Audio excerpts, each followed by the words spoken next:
하나님께서는 이제 곧 가나안 땅에 들어가서 살게 될 이스라엘 백성들에게 이렇게 살아라 라고 하시는 말씀을 주고 계시는데, 오늘 18장은 그들을 위해서 영적인 서비스를 제공하는 레위인들과 제사장들을 높여라 하는 말씀을 먼저 주고 계십니다. 왜냐하면 2절 말씀에 여호와께서 그들의 기업이 되시기 때문이다. 그리고 5절 말씀에 내가 네 하나님 여호와께서 그를 택하여 내시고 그와 그의 자손으로 영영이 여호와 이름으로 서서 섬기게 하셨기 때문이다. 하나님께서 세우신 존재라는 것이죠. 영적인 서비스를 위해서. 그래서 너희들은 어떻게 해라? 그들을 높여라. 그들을 꼭 기억해라. 그러면 어느 정도 선에서 그들을 높이고 있는 것을 표할 것인가? 우리 레위인들에게 무엇을 주었습니까? 10의 1을 레위인들을 위해서 드렸습니다. 그런데 오늘 또 보시면 그 10의 1뿐만 아니라 18장 1절에 그들은 여호와의 화제물과 그 기업을 먹을 것이라. 그래서 이제 주석가들에 의하면 이것이 화목제에 대한 언급이다 이렇게 주로 말하고 있는데, 3절 말씀에 제사장이 백성에서 받을 음식은 이러하니 곧 그 드리는 제물의 우양을 물론하고 양이든 소든 그 앞 넓적다리와 두 볼과 이게 두 볼입니다. 소 여기 볼, 소 볼이 어떻게 생긴지 모르겠는데 여간에 소 볼 여기 하고, 그리고 우리 소 위 이것을 누구에게 주라? 제사장에게 주라. 그런데 주석에 보니까 한 분은 그것이 우리 소에서 나올 수 있는 부차적인 부산물이다. 중요한 것은 하나님 앞에 드리고 부산물은 제사장에게 주도록 해라. 이렇게 주석을 해 놓으셨고, 그런데 이제 어떤 구분을 지었냐면 소를 이렇게 도살해서 구분을 나누면 머리, 그다음에 몸통, 그리고 이제 사지인데 머리에서는 볼, 그죠? 몸통에서는 위, 그리고 이 사지에서는 다리, 이렇게 한 부위씩 떼어서 제사장에게 주라 이런 언급을 하고 계시는데, 그분은 이제 부차적인 것이다 라고 언급하고 있는데, 다른 주석에 보니까 이 두 볼이 별미래요.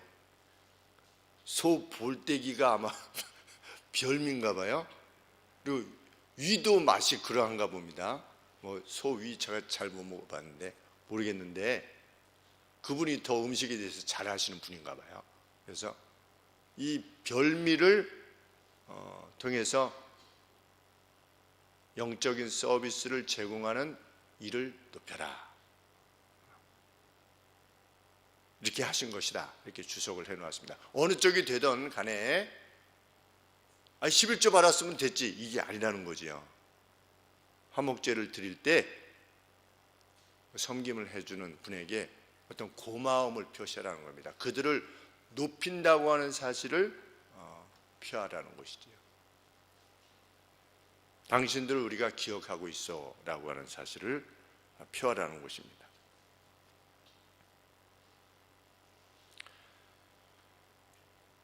그렇게 레위인에 대해서 말씀을 하신 다음에 또 6절부터 8절에 레위인과 관계되어서 주시는 말씀이 또 하나 있는데, 그것은 우리 레위인들은 이스라엘에 흩어진 48개의 레위 성읍이 있었지요. 레위 성읍이 있었는데 거기에 다 흩어져 가지고 각각의 이스라엘 백성들을 섬기도록 하나님께서 이렇게 명령하셨습니다. 명령하셨는데 48개 맞죠, 이모희 전사님? 네. 48개를 섬기도록 하셨는데 이제 6절 말씀해 보시면 그 거한 곳을 떠나 여호와의 택하신 곳에 이르면 그랬는데 여호와의 택하신 곳은 어디였죠? 늘 성경에서 성소지요, 성소. 아직 가나안에서는 예루살렘이 아직 지어지기 전이니까, 맞죠?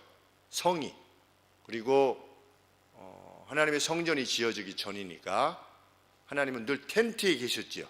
성막이라고 하는 텐트에 거하셨는데 이제 하나님께서 가나안 땅에 들어가게 되면 레위인들이 이제 순차로 아마 나와왔던 것 같습니다. 거룩한 성소. 그래서 뭐 몇 개월이면 몇 개월 아니면 몇 년이면 몇 년이고 이렇게 섬기다가 자기 원래 있던 곳으로 가게 되는 것이죠. 그런데 6절 말씀에 여호와의 택하신 곳에 이르면 근데 어떤 마음으로 레위인이 간절한 소원이 있어 그 거한 곳을 떠나 여호와의 택하신 곳에 이르면 간절한 소원이 있는 겁니다. 내가 이 성소를 이 성막을 섬기고 싶습니다 라고 하는 간절한 소원을 가지고 있으면 어떻게 해라? 허락해라. 그런데 간절한 소원을 이루기 위해서 그 사람은 어떻게 되는 겁니까? 자기가 거주했던 그것을 떠나는 거지요. 그러면 자기랑 친했던 또 오래 살아왔던 같이 살아왔던 그 지방 자기 어떻게 보면 뭐 새로 태어난 레위인이라면 자기의 고향 또 친척 이런 사람들을 떠나서 내가 하나님의 성소에서 일생을 헌신하겠습니다 라는 뜨거운 마음을 가지고 하나님 앞에 나오는 것이지요. 그럴 때 어떻게 해라? 허락해라. 참 그 성경의 내용들을 보면 얼마나 자상하게 기록되어 있는지 알 수 없습니다.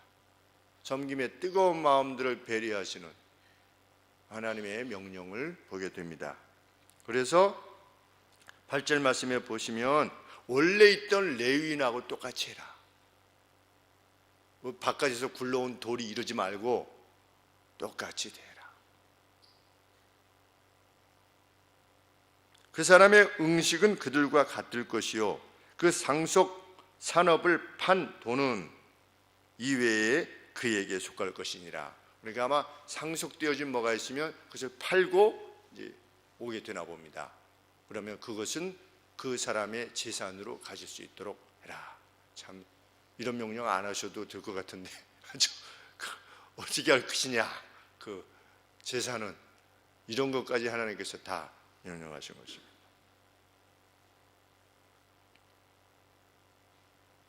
하나님께서 이렇게 레위인에 대한 규례를 주신 다음에 그 레위인의 역할은 뭡니까?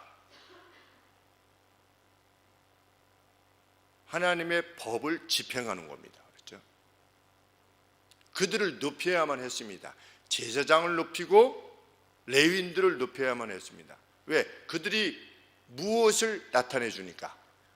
하나님의 법을 집행하고 제사장 같은 경우는 하나님의 법을 백성들에게 가르쳐 줬기 때문에 하나님의 법은 이러합니다. 이러합니다. 그런데 만일 하나님이 원하시는 뜻에 대한 교육이나 집행이 없다면 그들은 무엇을 따를 수밖에 없겠습니까? 가나안의 풍습을 따를 수밖에 없었을 것입니다.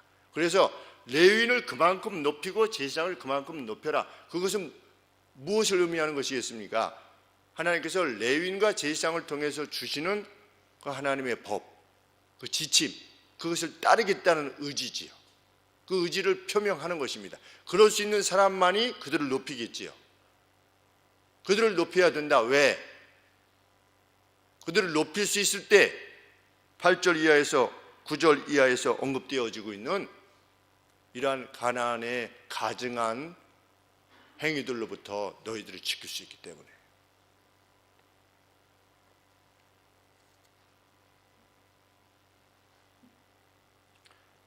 가나안 사람들은 그리고 고대 근동에서는 하나님 보시기에 뭐 여러 가증한 일들이 있겠지만 중대한 가증한 일은 무엇이었는가? 미래를 알아내고자 하는 어떤 행위, 그것과 관계되어진 것이었습니다. 다 여기서 언급을 보면 주석에 보니까 고대 근동에는 앞으로 무슨 일이 일어날 것인가에 대해서 알아내기 위해서 동물을 죽여가지고 동물의 간을 봤대요. 동물의 이게 쪼개서 동물의 간의 상태가 어떠냐를 봐서 우리에게 불행한 전조가 올 것 같습니다. 뭐 이런다든지, 만사 형통이 될 것 같습니다. 이런 식으로 하기도 하고, 새가 날아가는 것도 보고, 흉한 일이로다. 뭐 이런 거 있잖아요.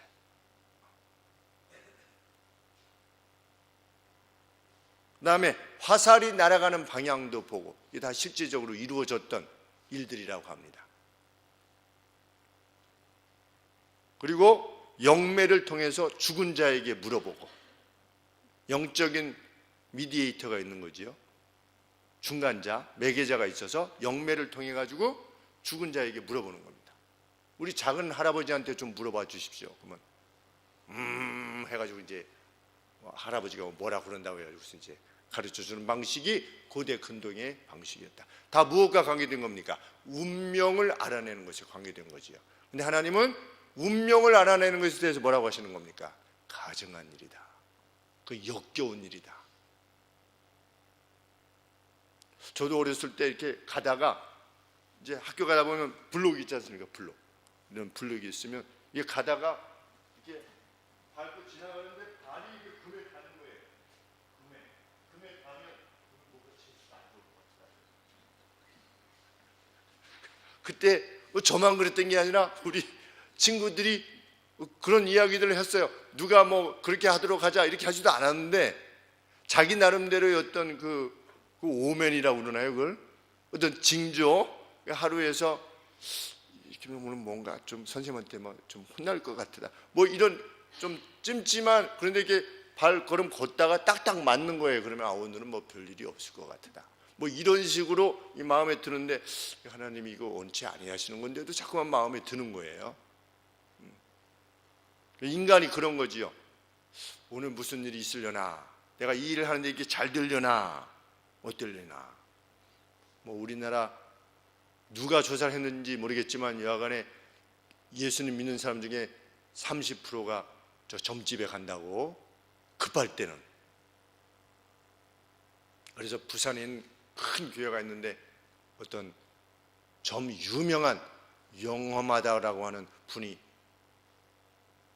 회심해가지고 교회에 왔는데 단골 고객들이 여기 앞에 이렇게 교회 앞에 앉아 있었다고 그 말을 저도 들었거든요. 목사님한테 직접 들은 겁니다. 와서 얘기해 줬대요. 그러니 뭐 이때 당시에는 지금부터 약 3,400년 전인데 얼마나 그런 일이 많이 있었겠습니까? 그런데 하나님 뭐라고 하시냐면 그건 내가 증오하는 일이다 말씀하시는 겁니다. 그래서 복권, 이게 안 되는 겁니다. 복권. 예수님 믿는 사람. 늘 말씀드리지만 횡재, 이건 안 되는 겁니다. 복권이라는 건 뭡니까? 내가 이것에 당첨될 운명인가 아닌가 이렇게 하는 겁니다. 그 순운에 맡기는 거지요. 그래서 그것을 영어로 말할 때는 fortune이라고 그러지 않습니까? 그냥 운이에요, 운. 내가 행동한 결과에 의해서 어떤 결과물이 나오는 게 아니고 이미 결정되어 있는 겁니다. 재수가 좋으면 그런 거예요. 그래서 예수님 믿는 사람은 재수하고 관계없는 사람이 되어야 되는 거지.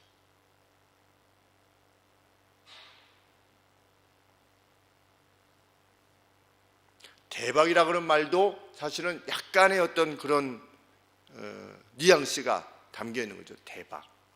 기대하지 않았는데 큰 게 왔다는 거죠. 근데 우리는 어떤 것입니까? 어떤 일을 할 때 기대를 가지고 하는 거죠. 이렇게 되면 이렇게 할 것이다.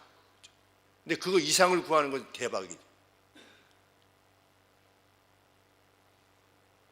그런데 10절 이하의 내용들을 보면 과연 성경에서도 그렇게 말하고 있는 것입니다. 그 아들이나 딸을 불 가운데로 지나게 했다.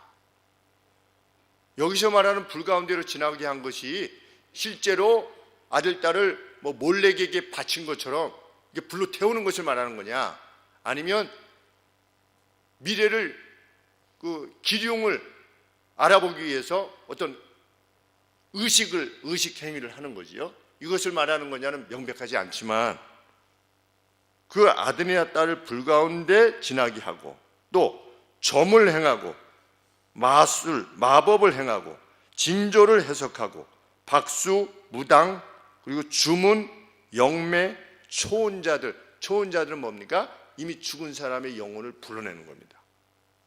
그것을 통해서 미래에 일어날 일을 알아내고자 했던 겁니다.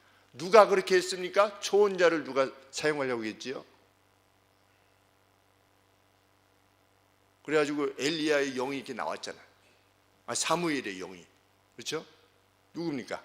사울 왕이죠. 사울 왕.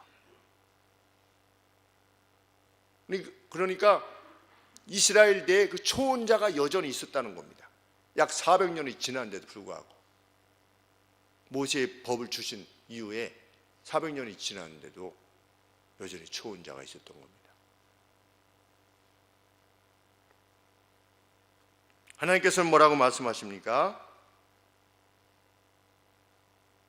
10절 말씀에 기륭을 말하는 자나 이러이러한 자들을 11절에 너희 중에 용납하지 말라. 무릇 이런 일을 행하는 자는 여호와께서 가증히 여기시나니 이러한 가증을 인하여 내 하나님 여호와께서 그들을 내 앞에서 쫓아내시느니라.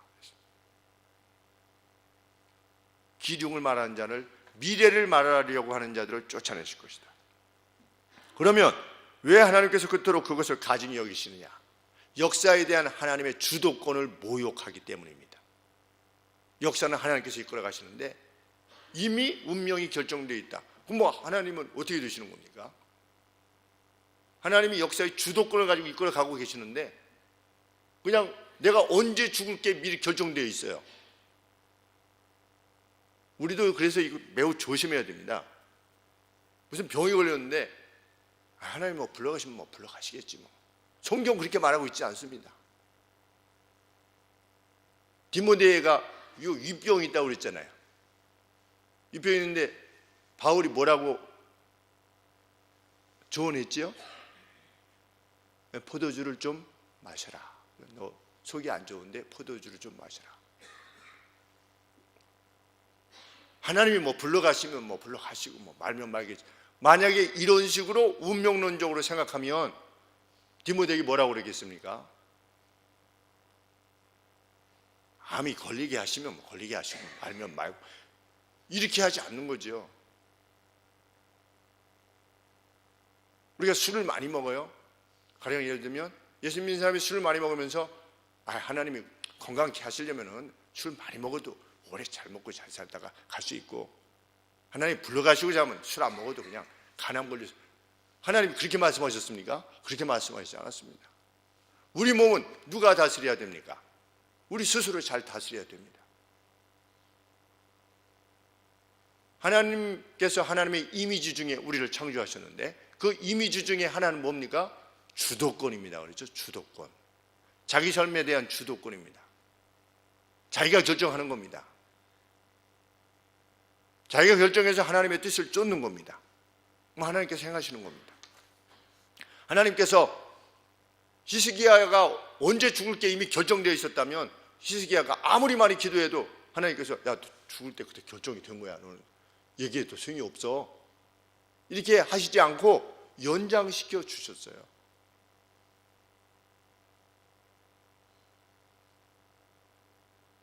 그리고 누군가 죄악을 졌다가 하나님 잘못했습니다 이러면 봐라 얼마나 회개하는지 봐라. 내가 지금 벌하지 못해야 되겠다. 벌하기로 결정되어 있으면 기도해도 마찬가지지 않겠습니까? 그래서 우리는 매일매일이 그렇게 소중한 겁니다. 왜? 우리 스스로 결정하는 거니까. 그래서 그런 운명론자들은 심지어 뭐라고까지 말하냐면 하나님이 아담과 하와가 선악과를 따먹을 줄도 알고 계셨대요. 어떻게 생각하십니까? 그래서 따먹을 줄 알고 계셨고 그러면 아들을 보내실 것까지 알고 계셨대요. 하나님께서 그렇게 일하시는 분이십니까? 그게 아니지요. 하나님께서는 아담과 하와에게 따먹지 말 것을 기대하셨지요. 그렇죠. 따먹지 않을 것을 기대하신 것입니다. 그런데 자유를 주시면서 만약에 따먹게 되면 아들을 그 희생으로 내주셔야만 되는 그러한 결정을 내려야만 되신다는 것을 염두에 두시고 자유를 허락하신 거죠. 그런데 인간이 그렇게 한 거죠. 그래서 하나님께서 어떻게 하신 겁니까? 아들을 대신 보내주신 거지. 그런데 그 누가 기륭을 말한다. 이것은 하나님의 주도권에 대한 도전이라는 겁니다. 용납하실 수가 없다는 겁니다. 우리가 앞으로 뭐가 될지, 내 아들, 딸들이 커서 뭐가 될지 우리 몰라요. 그들이 하나님 앞에서 결정해서 나가는 그대로 되는 것입니다.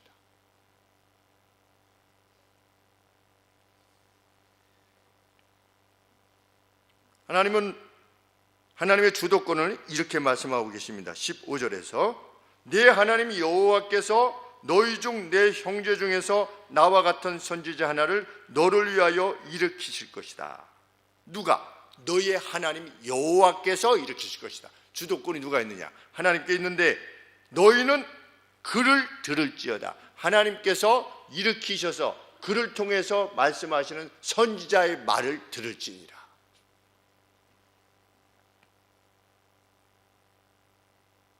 하나님께서 어떻게 하실 것인가 여부는 운명이라는 건 없고, 하나님께서 어떻게 하실까 하는 것의 여부는 우리가 임의로 알아냈을 수 있는 것이 아니라 주신 말씀에 근거해 있다는 겁니다. 주신 말씀에, 이미 주신 말씀에. 근데 보편적으로는 우리가 이스라엘 백성들이 일상을 살아감에 있어서는 무엇을 근거로 행동했지요? 하나님의 말씀을 통해서 행동했지요. 그리고 어떤 일이 있을 때 어떻게 했습니까? 제사장에게 물었지요. 그리고 제사장 복장 안에 우림과 둠밈이라는 게 있는데 어떤 방식으로 했는지 모르겠지만 우림과 둠밈을 통해서 하나님의 뜻인가 아닌가를 결정하게 하셨습니다. 하나님의 율법이 먼저였고, 이럴 때 이렇게 할 것인가 저렇게 할 것인가가 율법에서 좀 더 명확하게 하지 않을 때 어떻게 한 겁니까? 제사장을 통해서 물은 거지요. 가령 예를 들면 다윗이 시글락에서 며칠 갔다 왔더니 시글락이 다 불타고 자기 처자들이 다 사로잡혀 갔을 때 제사장 복장을 가져오라고 해가지고 하나님 앞에 물었지요. 하나님, 제가 이 원수들을 유목민이기 때문에 말 타고 간 이 베두인 같은 사람들이기 때문에 어디로 갔는지 모르는데 내가 어디로 갔는지도 모르면서 지금 쫓아가야 됩니까? 아니면 쫓아가지 말아야 됩니까? 하나님 앞에 물었습니다. 왜냐하면 율법이 있는 게 아니니까. 그렇죠. 그랬더니 하나님으로부터 쫓아가라, 가라 이래가지고서 그 말씀을 받고 나가서 그 애굽 소년 하나, 죽어가는 소년을 이렇게 불쌍히 여기다가 그를 통해서 정보를 알아내서 다 도로 찾아오지 않았습니까? 그런 것처럼 평소에는 율법이지만 그런 경우에는 제사장을 통해서 하나님께서 말씀하신 바대로 행해라. 하나님이 말씀하신 바대로 행해라. 우리 다른 데 가서 기륭을 논하지 말고. 그런 차원에서 보면 그 점집에 갔다라고 하는 것은 하나님이 아주 정말 가진히 여기시는 것입니다. 정말 회개해야 되는 것입니다. 그러므로 우리가 살아가다가 어떤 이상해 보이는 사건이나 참 이상한 사건이다 뭐 이런 거, 아니면 이상한 꿈을 꿨는데 아주 그 요상한 꿈, 이런 꿈을 꿨는데 뭐 이런 게 아닐까? 성경은 그렇게 말하고 있지 않은 겁니다.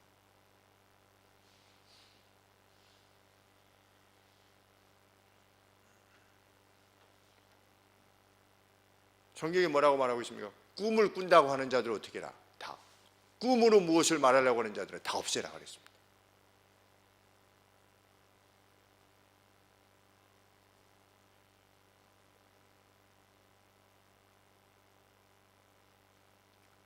하나님의 백성의 관심은 앞으로 어떤 일이 일어날 것인가 라고 하는 것이기보다 하나님의 뜻이 무엇인가를 주신 말씀을 통해서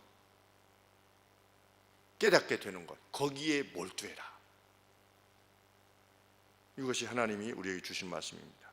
그런데 제사장 말고도 더 상황이 애매한 상황이 있을 때, 그들 때는 누구한테 묻는 겁니까? 선지자에게 묻는 것입니다.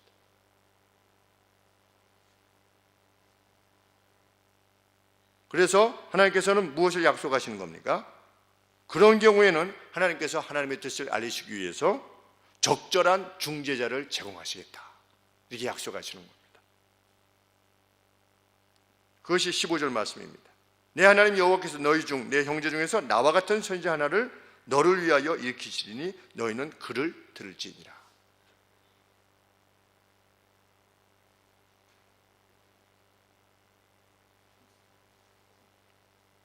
그런데 선지자라고 하지 성경에 예언자라고 이렇게 말하지 않지요? 앞으로 일어날 일을 말하는 자들은 예언자들인데, 우리가 성경에는 나비라고 하는 단어를 쓰는데 선지자가 나비인데, 히브리 말로 이스라엘 나라 말로 나비인데 그것은 메신저라는 뜻입니다. 전달자라는 뜻입니다. 하나님의 뜻을 전달한다. 전달자. 하나님께서 전달자를 주시겠다. 그런데 그들의 주된 역할은 무엇이었습니까? 하나님이 이렇게 말씀하셨다. 이것이 그들의 주된 역할이 될 것이라는 겁니다. 너희는 어떻게 해라? 그들의 말을 들어라. 그런데 이것이 교회의 전통입니다. 하나님께서는 구약의 선지자를 통해서 하나님의 뜻을 전달하셨고, 신약에서는 사도들을 통해서 전달하셨고, 사도들의 전통의 끝에서 목사를 통해서 하나님께서는 말씀하시는 겁니다. 그것이 교회의 전통입니다. 하나님은 사역자들을 통해서 하나님의 뜻이 무엇인지 드러내기를 원하시는 겁니다. 지금도. 그런데 문제는 과연 누가 진짜 하나님으로부터 온 대언자냐 하는 겁니다. 왜? 다 하나님의 말씀이라고 말하니까.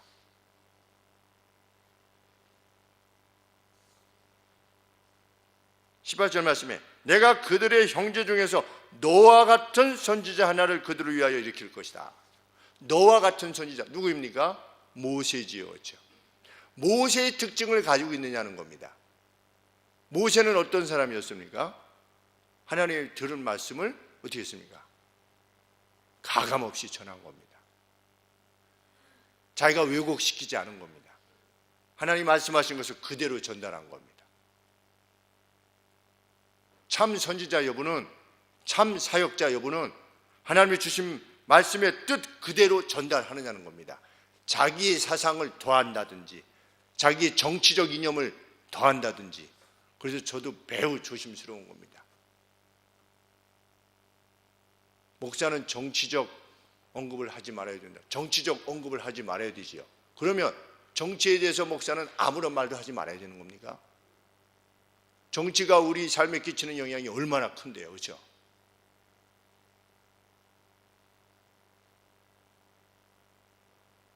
성경 말씀에 근거하면 어떤 정치가를 뽑아야 됩니까? 어떤 정치가를 뽑아야 되죠? 우리가 투표할 때 누구한테 투표해야 됩니까? 우리 그리스도인으로서 우리 동성애를 원하는, 동성애를 지지하는 사람에게 투표할 수 있습니까? 없습니까? 없어요. 그러면 우리가 살펴보면 됩니다. 그 사람이 동성애에 대해서 어떤 입장을 지니고 있는지, 지금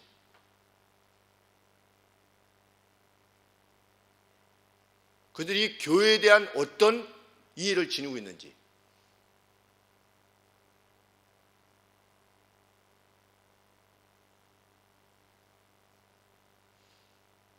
그들이 이슬람에 대해서 어떤 태도를 지니고 있는지,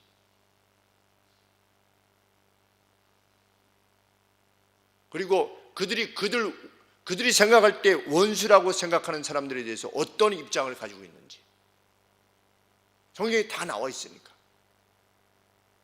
그들이 용서를 위한 입장을 가지고 있는지 아니면 보복을 할 것이라고 하는 입장을 가지고 있는지,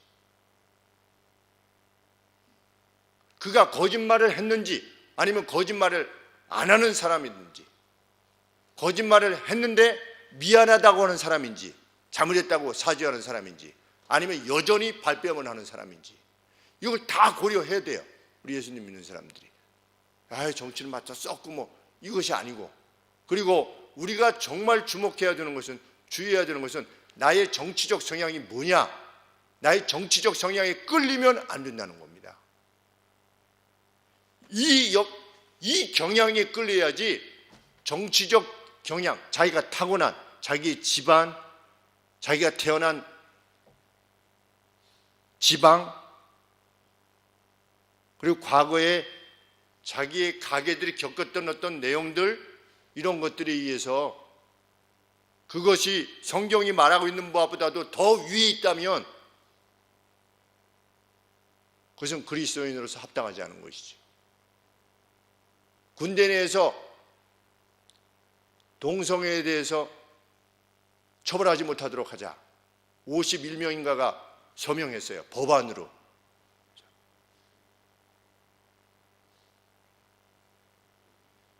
우리는 그 사람들한테 표를 줄 수가 없는 겁니다. 다른 그 어떤 것은 뒤로 차치하고라도. 왜? 하나님의 명백한 법이니까.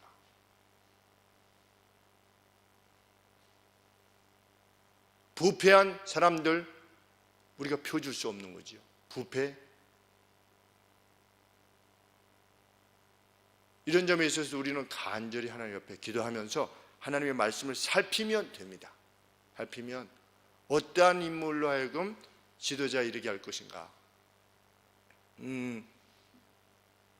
우리 디모데서에 보면 지도자에 대한 입장이 나오지요. 교회의 지도자, 그렇죠? 그리고 장로에 대한 언급, 또 집사에 대한 언급이 나옵니다. 거기에 유추에 보면 다 나옵니다. 그 누구에게로부터도 존경을 받느냐.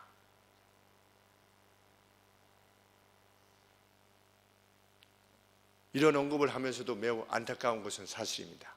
우리가 아시다시피 참 그 누구도 여기로부터 자유로울 수 있는 분이 안 계시다는 생각이 들기 때문에 참 답답한 가운데 있지만, 그럼에도 불구하고 우리는 현재가 그렇지 않다면 그래도 차선의 선택을 위해서도 우리가 힘을 다해야 될 것이고, 차선의 선택을 한 다음에 그 누가 그 자리에 이르게 되면 그를 위해서 열심히 기도해 줘야 됩니다. 그가 그렇지 않았던 사람이라 할지라도 하나님께서 마음을 여셔서 성경의 원리에 입각한 정치를 행할 수 있도록 하나님 도와주시옵소서. 그렇게 기도해야만 되는 거죠.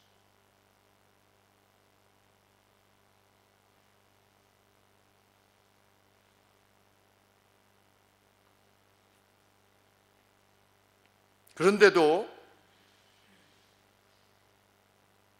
하나님의 뜻을 고하는 선지자가 참된 선지자인가? 이것을 구별하는 것은 여전히 어려운 문제입니다. 하나님의 뜻을 가감없이 말했느냐? 이런, 지금 미국 장로교가 그렇게 결정했다고 그랬죠? 동성애가 성경적으로 합법적이다. 성경적으로 합법적입니까? 우리는 누가 봐도 알 수 있지요. 남색하는 자를 내버려 두지 말아라. 성경이 명백하게 있는데 다른 이야기를 하는 겁니다. 다른 이유를 들어서 말하려고 하는 거죠. 성경 그때 너무 옛날 거다라든지, 시대에 그때는 정신과적인 분석이 안 돼가지고 이렇게 했으니까, 이런 어떤 엉뚱한 이야기를 들어가지고 성경에 명백하게 있는 내용을 왜곡시키는 거지요. 성경에는 여성을 리더로 세우지 말 것을 요청했지요. 교회 공식적인 어떤 그 수장에 이르지 않게 하기를 사도 바울을 통해서 말씀하셨는데, 페미니스트들이 그 구닥다리다 라고 말한다면 그거 역시 어떻습니까? 하나님의 말씀을 왜곡시키는 겁니다. 아무리 유리한 말로 설득한다 할지라도 그러합니다. 내가 전한 말이냐는 겁니다. 그것이 그 다음에 또 다른 식별 방법은 무엇이다? 22절 말씀에 만일 선지자가 있어서 여호와 이름으로 말한 일에 증언도 없고 성취함도 없으면 이는 여호와의 말씀하신 것이 아니다. 하나님께서 이렇게 말씀하셨는데 이렇게 하시면 이렇게 한다라고 했습니다 라고 말했는데 말한 게 아무런 효험이 없는 겁니다. 그럴 때는 그가 말한 말이 내 말이 아니라고 하는 것을 알아라.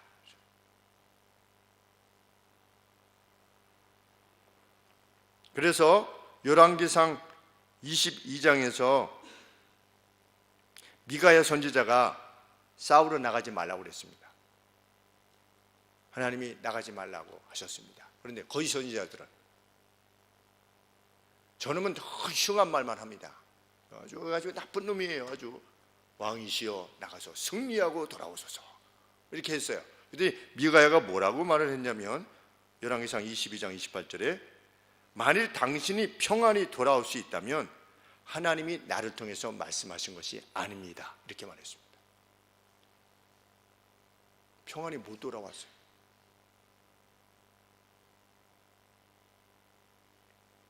하나님 말씀에 의하면 어떤 것이 진리인가 여부는 그 말한 내용이 역사 안에서 성취되느냐, 이렇게 했더니 하나님 하라고 하는 대로 했더니 가족이 평안을 누리더냐, 그렇죠? 싸움이 끝나고 갈등이 끝나더냐, 어떤 새롭고 더 좋은 길로 그 길이 열리더냐, 병이 낫더냐, 이런 어떤 실제적인 역사가 있을 때 그 말은 내가 한 말이다.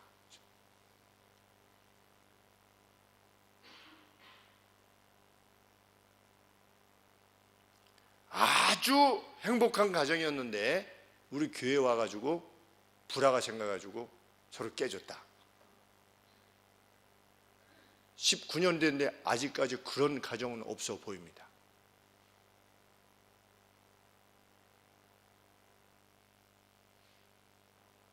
어려움 가운데 있다가 오셔서 헤어진 가정들은 있지요.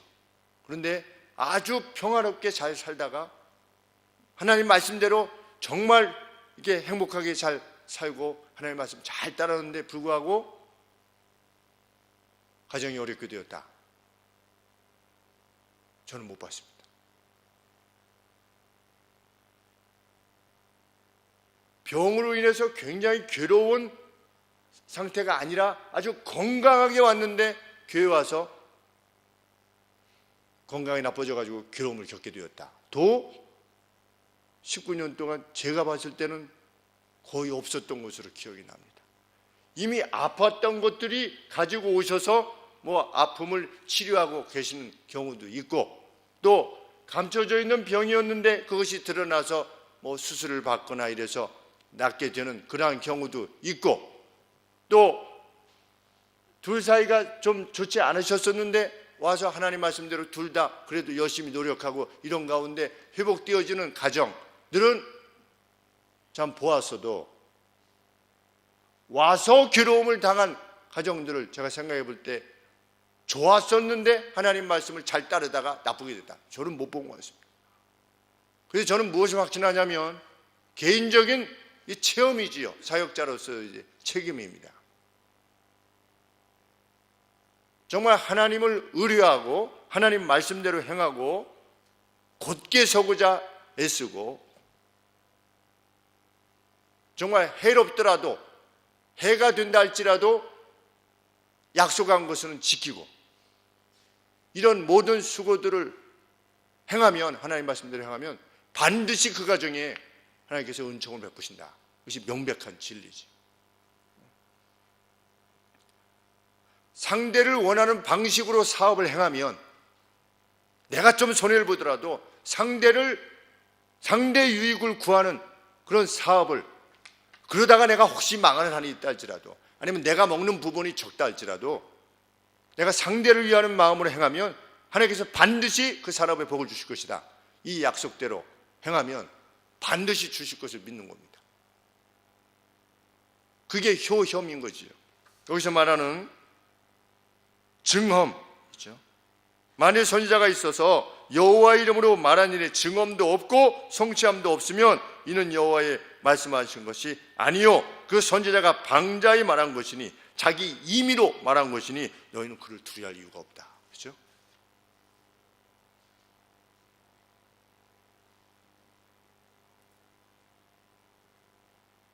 우리는 미래의 기륭을 묻는 자가 아니라 이미 드러내신 복됨의 길을 걷는 사람들이다. 하나님 백성은 그 길을 걷는 것이다. 이렇게 말씀하고 있는 겁니다. 말씀을 개인적으로 읽고 또 공적인 예배에서 그 말씀에 대한 해석을 듣고 또 구체적인 삶의 영역에서 말씀을 근거로 전하는 이들의 그것이 사역자일 수도 있고 또 성도 각각일 수도 있지요. 그 말씀들을 들을 때 하나님께서는 복됨을 허락해 주시겠다. 교회는 비단 목사의 말만이 아니라 이미 하나님의 말씀에 굳게 서 있는 성도들의 권고를 통해서도 책망을 통해서도 하나님의 말씀을 들을 수 있는 거지요. 하나님의 뜻을 들을 수 있는 겁니다. 그런데 어리석은 사람들은 싫다는 거지요.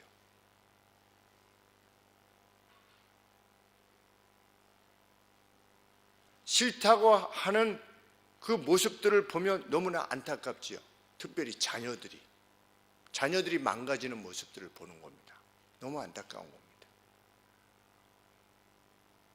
하나님의 뜻을 자꾸만 들으려 하고 실천하려고 하는 그 가정들의 자녀들은 정말 건강하고 행복하게 자라고 있는데 동시대에 지금 시간이 얼마 남지 않았는데 초등학교, 중학교 이때 되면 벌써 형성이 다 되는데 그 형성될 때 엄마 아빠도 같이 하나님의 뜻 아래서 이렇게 같이 성장해야만 그 자녀들이 마치 우리 태중에 있을 때의 건강이 그만큼 어린아이가 중요한 것처럼 그 어릴 때 그게 참 중요한데 그것을 먹지 못하고 어떻게 보면 영적으로 참 메말라서 이렇게 성장하고 있는 모습을 보면 또 어떤 어린 심령들은 그냥 엄마 아빠로부터는 못 먹고 교회 와서 일주일에 한 번 먹고 가는 거죠. 그렇죠?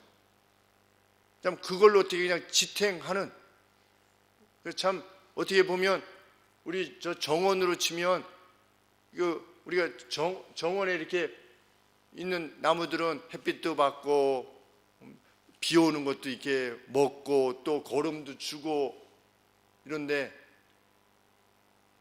이런 어떤 막 신선한 바람도 있고 그런데 여기 안에 있는 것들은 어떻게 좀 불쌍해요. 그렇죠? 바람도 잘 못 쐬고 이렇게 그 상황이 안 좋은 겁니다. 여러 가지 상황이. 근데 그래도 죽지는 않고 살아가잖아요. 그죠? 가끔 주는 수돗물 먹고 빗물을 먹어야 되는데 빗물 준 거하고 수돗물 준 거하고 또 다르지 않습니까? 해보니까 알겠더라고요. 빗물이 정말 쑥쑥쑥 올라오는데 수돗물을 주면 그렇게 안 올라와요. 그러니까 이 엄마 아빠나 이렇게 하나님의 말씀을 같이 사모하는 집안들은 밖에서 그냥 자유롭게 그 빗물 시시때때로 주는 그것을 먹으면서 자라는 그런 나무 같아요. 그런데 참 그렇지 못하게 될 때 참 이렇게 뭔가 부족하고 시들어 보이는 이것을 느끼게 되면 참 마음에 안타까움이 있는데 권해도 안 되는 거죠. 참 안타까운 일입니다. 10년만 지나면 벌써 판결이 나게 되는데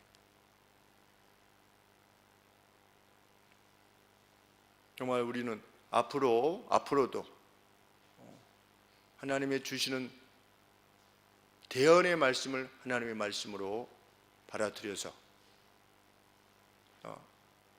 너희의 복됨을 위하여 내가 너희 앞에 베풀었다. 뭐를? 이 말씀을. 이렇게 말씀하셨는데 이 말씀을 참 다각도로 깊이 이해하고 신비에 새겨서 어떤 상황들이 발생할 때 이 말씀이 생각나기도 하시고 또 강단에서 들은 말씀도 생각나게 하시고 또 주변의 성도들로부터 주신 권원의 말씀도 생각나게 하시는 그런 은혜가 우리 가운데 있기를 간절히 소원하는 것입니다. 기도하겠습니다.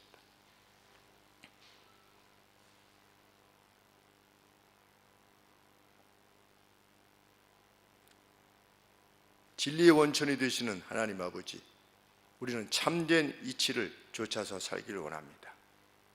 세상을 이렇게 조화롭게 만드신 그 이치로, 그 지혜로 성경 말씀에 담아 주셨다라고 말씀하신 바를 저희들이 기억합니다. 그리고 하나님의 그 지혜로 세상을 지어내셨다라고 저희가 듣습니다. 하나님, 이제는 조금 더 오래 살게 되어서 80, 90을 살게 될 때에 그것도 결코 긴 세월이 아니지만 또 길게 느껴질 때가 있게 됩니다. 하나님, 그런 날들 가운데서 하나님의 말씀이 우리의 방향타가 될 수 있도록 하나님께서 도와주시옵소서.